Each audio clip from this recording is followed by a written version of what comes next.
অনেক দিন পর আমরা সবাই মিলে এসেছি আমার বাবার বাড়িতে।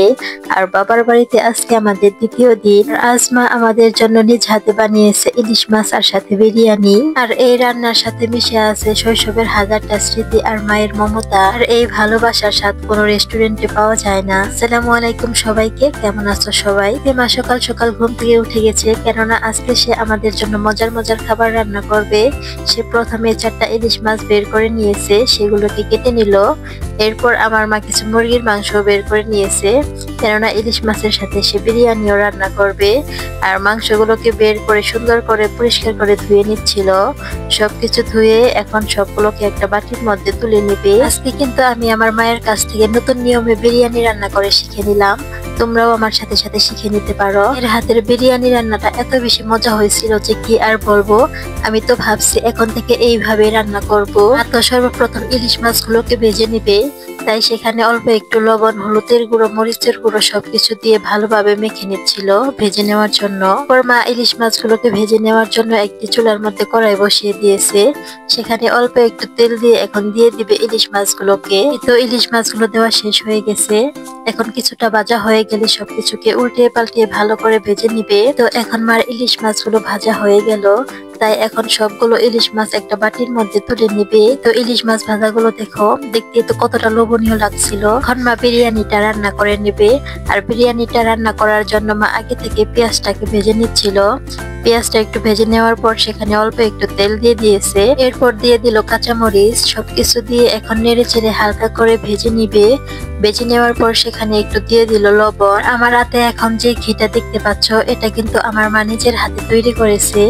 এরপর এখানে দিয়ে দিব 1 চামচ পরিমাণ ঘি। ঘিটা অল্প একটু ভেজে নেওয়ার পর সেখানে দিয়ে দিব এখন মুরগির মাংসগুলোকে। পর হালকা করে নেড়ে চেড়ে দিব যাতে সবকিছু পুড়ে না যায়। এরপর আমি এখানে দিয়ে দিব এলাচ আর দারচিনি। আর তেজপাতাটা ছিল না, তাই আমি দিতে পারলাম না, তোমরা কিন্তু অবশ্যই দিবে।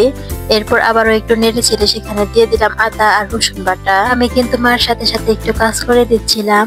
আমি মাকে বলতেছিলাম যে তুমি শুধু বলে দাও আর আমি রান্না করি। এরপর আমি এখানে দিয়ে দিলাম 1 চাক লেবুর রস। এরপর আমি দিয়ে দিব রাঁধুনি বিরিয়ানি মশলাটা। আমি আমার মাকে বলতেছিলাম তুমি মশলাটা দিয়ে দাও আর আমি নেড়ে চেড়ে দিই।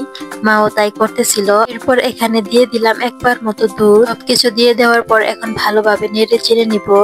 ভালোভাবে নেড়ে চেড়ে নেওয়ার পর এখন আমি এইগুলোকে ঢেকে রাখবো যাতে ভালো করে কষানো হয় আর মাংসটাও গলে যায়। এরপর আমার মা এখানে দিয়ে দিল বেশ খানিক মটরশুঁটি। আর মটরশুঁটি দিয়ে বিরিয়ানি পোলাও রান্না করে খেতে কিন্তু অনেক বেশি মজা। চাইলে তোমরাও রান্না করে খেয়ে দেখতে পারো। এরপর এইখানে দিয়ে দিল আগে থেকে ধুয়ে পরিষ্কার করে রাখা পোলার চাউলগুলোকে দিয়ে দেওয়ার পর এখন সবকিছুকে ভালোভাবে নেড়ে চেড়ে কষিয়ে নিব। কিছু এখন কষানো শেষ হয়ে গেলে এখানে দিয়ে দিব পরিমাণ মতো পানি। এটা দিয়ে দেওয়া হয়ে গেলে ভালোভাবে নেড়ে চেড়ে ঢেকে রেখে দিলে আমাদের বিরিয়ানিটা রান্না হয়ে যাবে। টানটানা, এই তো দেখো আমাদের বিরিয়ানিটা রান্নাও হয়ে গেল। মাশাআল্লাহ, বিরিয়ানিটা খেতে এত বেশি মজা হয়েছিল কি আর বলবো। বাবার কাছ থেকে শুনে নি কেমন হয়েছে চলো। বিসমিল্লাহির রহমানির রহিম। বিসমিল্লাহি ওয়ালা বারাকাতিল্লাহ। আলহামদুলিল্লাহ, মাশাআল্লাহ, অনেক স্বাদ হয়েছে। আমার বাবার খাওয়া দেখেই তো তোমরা বুঝতে পারতেছো বিরিয়ানিটা কত বেশি মজা হয়েছে। আর আমার ভিডিওগুলো সবার কাছে কেমন লাগে তা অবশ্যই আমাকে কমেন্ট করে জানিয়ে দিও। আজকের ভিডিওটি এইখানে শেষ করতেছি। সবাইকে আল্লাহ হাফেজ।